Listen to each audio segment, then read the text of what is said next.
Merhaba arkadaşlar, kanalıma hoş geldiniz. Ben Hatice. Bugün sizlerle belden bağcık büzgülü, kolları gip elastikli, eteği 12 parçalı ve danteli olan elbisemizin dikim aşamasındayız.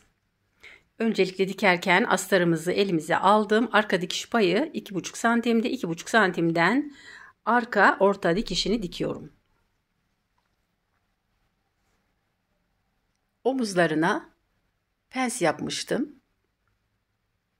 Pensleri kapatıyorum. 1 santim. Toplamda 2 santim pens genişliğimiz vardı. Arka pensimizi bitirdim. Ön pensimizi de dikelim. Bitiş noktalarına iğne ile işaret bırakmıştım. Arkasına ve önüne yine iğneleri tutturarak yerlerinin kaybolmaması için yeniden iğneledim.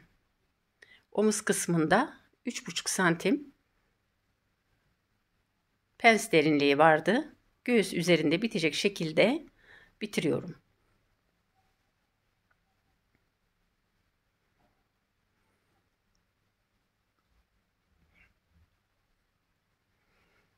Şimdi omuz dikişlerimizi birleştirelim. Daha sonrasında ütüleyelim. Kol kumaşını şile bezi gibi farklı bir kumaştan aldım. Onu daha sonra ilave edeceğim. Omuz dikişlerimizi dikerken pens dikişlerimizin baktığı yön kol evi tarafına doğru olmalı. Şimdi arka beden robamızın yine arkasında 2,5 santim dikiş payı vermiştim. Astar kumaşımızın inceliğiyle dıştaki kumaşımızın inceliği farklı. Bu nedenle dikiş ayarımıza dikkat edelim. Tansiyon ayarını ona göre ayarlayalım. Şimdi yan kupları birleştirelim. Arka yan kupları birleştirirken 1 santim dikiş payı vermiştim. 1 santimden dikiyorum. Daha sonrasında ütüleyelim. Ön bedenimizi de yine aynı şekilde dikelim. Öndeki düğme patının bulunduğu yeri ütüde kırdım. 4 santim toplamda. Öncelikle kup dikişlerini birleştiriyorum. Konfeksiyonda buna çatmak terimi olarak kullanılır. Birleştirmek.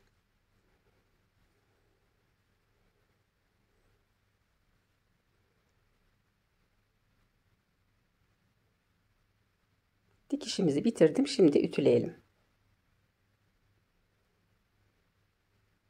Bu arada kolumuz da parçalıydı. Kolumuzun ortası 12 santim kadar, kenar kısımları ekli olarak aldım. Yine üzerlerine dantel kullanacağım. Kolumuzu da 1 santimden birleştiriyorum.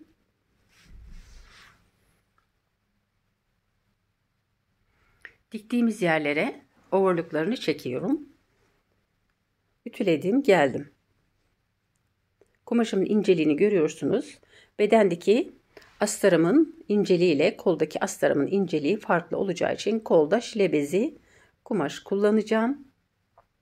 Robanın üst kısmına dantelimin genişliğinin tam ortasını, dikişin ortasına gelecek şekilde kenarlarından dikiyorum. Dantelin tam orta kısmını kup dikişinin ortası kısmına getirerek dikelim.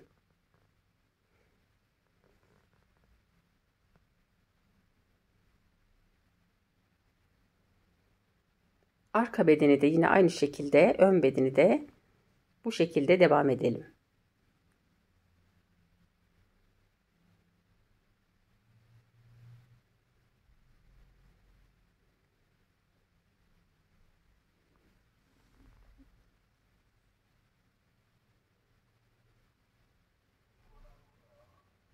Arka bedenimiz bitti.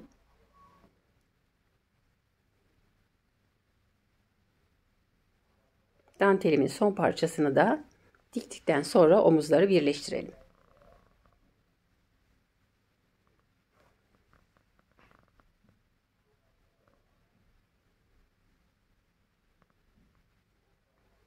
Omuzları diktikten sonra ütülerken içteki dikişi arkaya doğru baktıralım. Kolumuzu da ütüledim. Kolumuzun üstündeki ekli olan bölmelere yine dantel dikiyorum.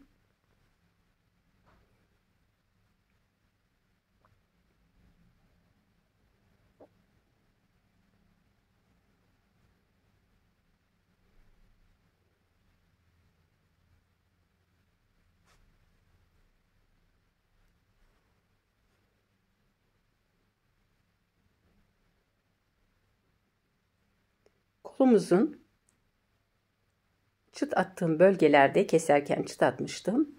Bu bölgeye büzgü yapmak için makinenin seyrek ayarıyla dikiş çektim. Bitiş noktasında sıkıladım, zikzak yaptım.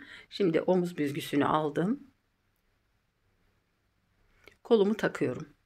Kolumu takarken ön kol çıtı, yerleştirdiğiniz kol ilk olarak ön geldiyse ön bedeni dikin. Dikerken bunlara dikkat edelim. Omuz dikişini de kolun ortasındaki çıt attığımız yere denk getirelim.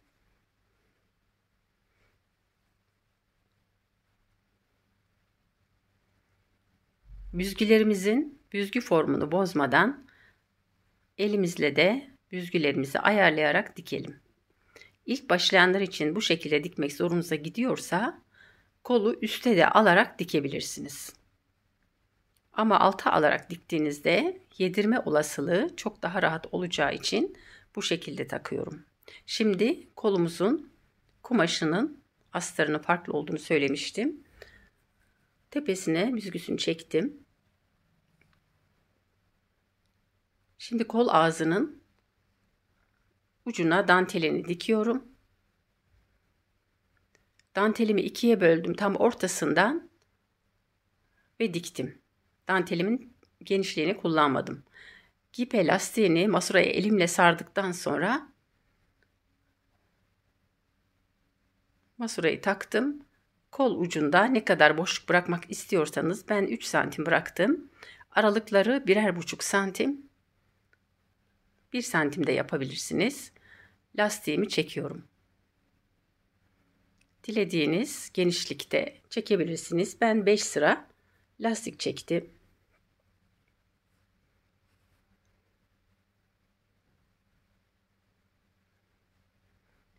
Gördüğünüz gibi lastiğimizi bitirdim. Şimdi kolumun alt kısmını dikişini birleştiriyorum. Birleştirirken lastiklerin bitiş ve başlangıç noktalarını birbirine gelip gelmediğine dikkat edelim. Aksi takdirde kolunuzu çevirdikten sonra dikişlerde kayma varsa çirkin görünür. Kol alt dikişi de bilek ucuna bakmalı. Kol dikişi takma kollarda bilek ucuna bakmalı. Düşük kollarda üstüne çima çekerseniz şayet beden kısmına baktırabilirsiniz. Kolumuz bitti. Şimdi robamızın önünü birleştirelim. Belden yukarı doğru 4 santim 5 santim kadar dikiş çekeceğim. Ütüde kırdığım yeri 4 santimlik olan bölmeyi altta sol taraf, sağ taraf üstte olacak şekilde kırdığım yerin tam üzerine koydum. Ve bu şekilde de sol tarafı sağ tarafın üzerine yatırarak şimdi onun üzerinden dikişimi dikiyorum. Tam ortadan kenarlara doğru sağına soluna 3'er santim işaretliyorum. Tam orta dediğim yer iğneli olan yer arkadaşlar. Katlama olan yer değil. Tam ortası iğne sapladığım yer. Şimdi iliğimi açıyorum. Alt kısmına da iliğin kumaşımız ince olduğu için kordon bağcıkla da büzdürüleceği için zamanla aşınma yapmaması için alt kısmına dantelimin parçasından ufak bir parça kestim ve yerleştirdim. Tela da yapıştırabilirsiniz. Kendi kumaşından bir kumaşta yerleştirebilirsiniz. Gördüğünüz gibi ben dantelimin parçasından yerleştirdim. Şimdi iliğimi açıyorum. İliğimi açarken iliğin uç kısmına iğne sapladım. İliği daha ileri açarken kaçırmamak için iliğinizi açarken emniyet olması açısından iğneleyin karşı tarafı. Yoksa iliğinizi parçalayabilirsiniz. Şimdi etek parçamızı dikiyorum. Etek parçamızı dikerken düz tarafından dikiyorum. Çünkü iç kısmında dikiş payının görünmesini istemediğim için dantelin alt kısmına gizlemeyi düşündüm. Dilediğiniz şekilde yapabilirsiniz. Ütülüyorum. Şu anda arka kısmı gördüğünüz gibi temiz. Ön kısmı düz yeri olan dikiş paylı olan yeri. Dikiş paylarının tam yine ortasına robada yerleştirdiğim gibi dantelimin orta kısımlarını iğneleyerek kenarlarından dikişle tamamlayacağım. Gördüğünüz gibi dantelimi iğneledim. İç kısmında dikiş görünmüyor. İç kısmı temiz. Dantelimin kenarlarından yarım santimden her iki tarafından olacak şekilde dantelimi tamamlıyorum.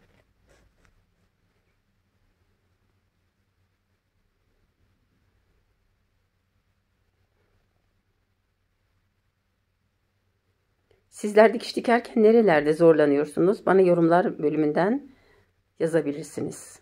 Yorumlarınızı severek okuyorum. Zorlandığınız yerleri, dikişe dair her şeyi sorabilirsiniz.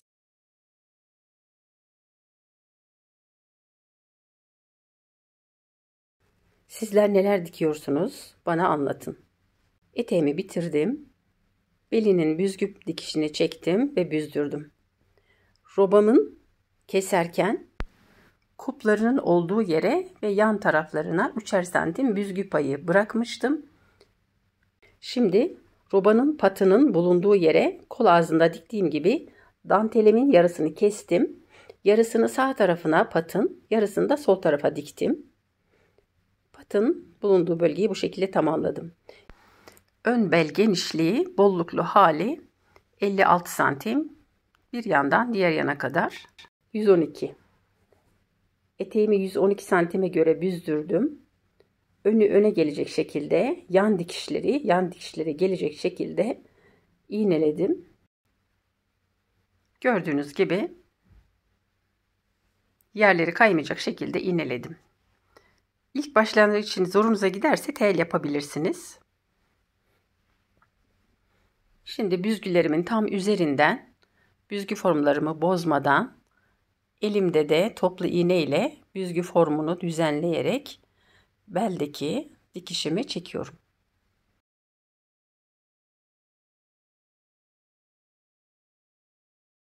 Diktikten sonra ütüleyin. Daha sonrasında kordon tünelini dikeceğiz. Ben hiç dikiş bilmiyorum demeyin.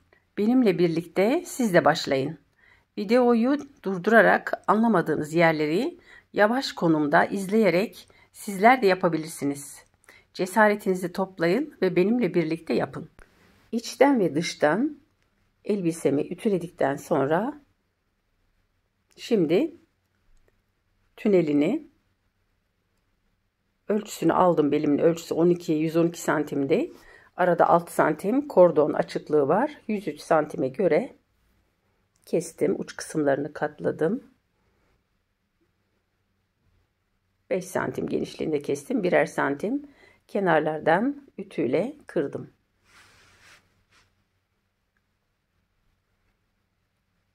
Aynı genişliğinde kontrol ederek kordon tünelimi iliğin tam uç kısmına gelecek şekilde yerleştiriyorum.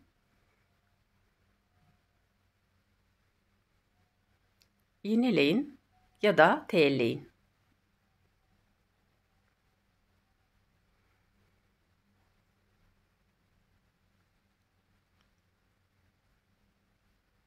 Şimdi öncelikle robanın üst kısmından tünelinizi dikin. Kumaşın düzünden dikin ki 1 santim 2 santim roba kısmında 1 santimi belde büzgünün bulunduğu kısımda olacağı için elbisenizin düz kısmından dikmeniz sizin için daha kolay olacaktır. Ben de bu şekilde yapıyorum. 3 santim kordon genişliği tüneli, 2 santim robanın üst kısmını vererek dikiyorum.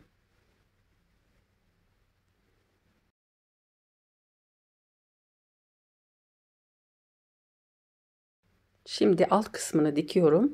Dikerken büzgüleri kaybetmeden bu şekilde dikip bitirin. Şimdi kolumuzun astarının uç kısmına da kolumuzda yaptığımız gibi gipe yani masura lastik çekiyorum. Kolumuzun üst kısmında 5 sıra çekmiştim. Astarına 3 sıra çekiyorum. Ve ayarını biraz daha gevşek yapıyorum. Bunu yaparken dikiş aralığı ayarını açıyorum. Yani 3'te 4'te dikiyorsanız 5'e getirin. Ya da tansiyon ayarını birazcık daha gevşetin. 1,5 santim boşluk bıraktım ve 3 sıra lastik çektim. Astarımın kolunu dikiyorum. Yine dikerken bedende yaptığım gibi omuz dikişlerini koldaki tepe çıtına denk getirerek dikiyorum. Sizce neden kolunun astarını farklı yaptım? Bana yorumlar bölümünden fikrinizi yazın. Kolumuzu bitirdik. Kolumuzun alt dikişlerini birleştirirken yine kol dikişlerimizin kola, bilek kısmına bakmasına dikkat edelim. Yan dikişlerimi de çattıktan sonra yani birleştirdikten sonra ütümüzü yapıyorum. Ütülerken omuz dikişlerini arka tarafa verdiriyorum. Şimdi patımızın uç kısmındaki üçgen şeklinde kestiğimiz alan 3 santim. Elbisemin tersini mankene giydirdim. Bunu giydirmeden de yapabilirsiniz. Ben size göstermek amaçlı giydiriyorum. Elbisenin tersini önce giydirdim. Dikişler birbirine bakacak şekilde astarında düz kısmını bana bakacak şekilde omuzların dikişini, astar omuz dikişini, beden omuz dikişini birbirine denk gelecek şekilde iğneliyorum. Kol altından da yine aynı şekilde tutturarak kol altı dikişine zikzak yapar gibi bir dikiş vurmanızı öneririm. Patımızı gördüğünüz gibi kenarlardan iç kısma doğru kırdığımız yerden sonra 4'er santim kırmıştım. Kırmış olduğum yerin uç kısmına astardaki payımı katlayarak yerleştirdim. Bunu mankende size göstermek için yapıyorum. Şimdi iğnelerimi çıkarttım.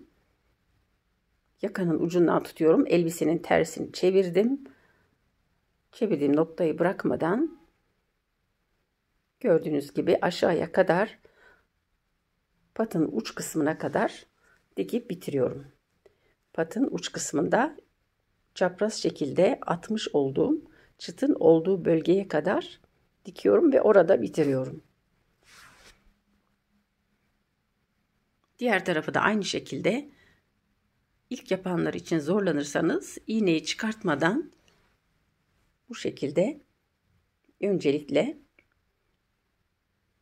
yaka kısmındakini, daha sonra orta kısımdaki iğneleri elinizle düzenleyerek yapabilirsiniz. İlk başlayanlar için çevirme işleminde karışıklık yaratabilir. Bunu bilemeyebilirsiniz. Gördüğünüz gibi tam çıtın ucuna getiriyorum. Çıt ucundan başladım, diğer tarafı yakada bitirdim. Bu dili nereye veriyorum? İç kısma doğru çevirdim.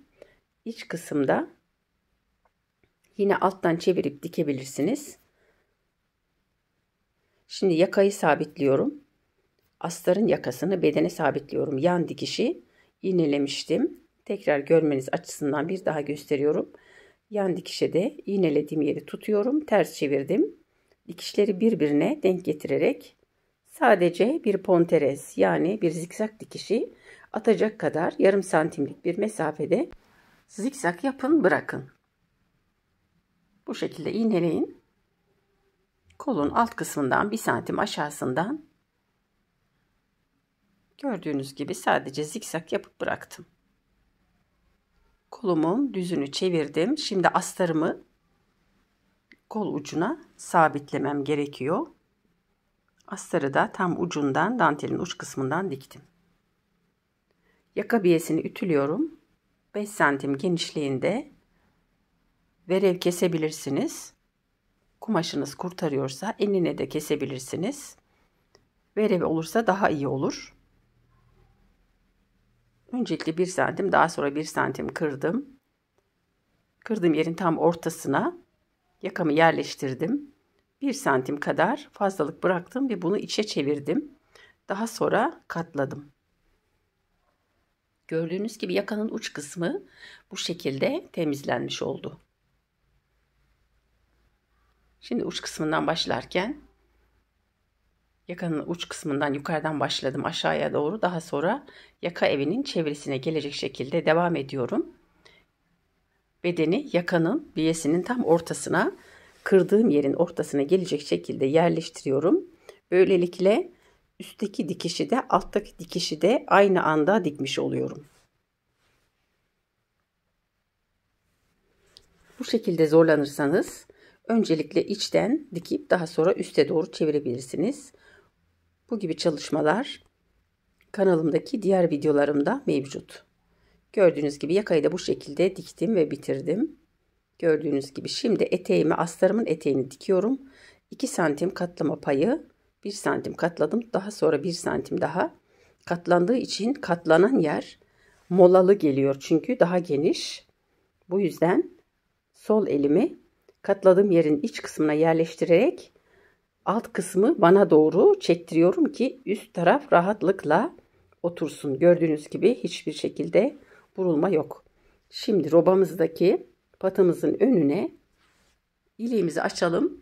Düğmemizin boyutu ne kadarsa yerleştirip uç kısımlarından baş ve uç kısımlarını işaret alalım. İliğimizi açalım. Kaç adet ilik istiyorsanız, düğme istiyorsanız yapabilirsiniz. Haydi siz de cesaretinizi toplayın ve kendinize bir kıyafet dikin. Bütçenize katkıda bulunun. Yapamadığınız yerleri yorumlar bölümünden bana sorabilirsiniz. Cesaretinizi toplayıp yapabilirsiniz. Ben dikiş bilmiyorum demeyin. Burada dikiş eğitimi ve kalıp eğitimi veriyorum. Sizler de bundan faydalanmanızı istiyorum. Kanalıma abone olmayı, bildirim zilini açmayı unutmayın. Başka projelerde görüşmek üzere. Hoşça kalın, sevgiyle kalın.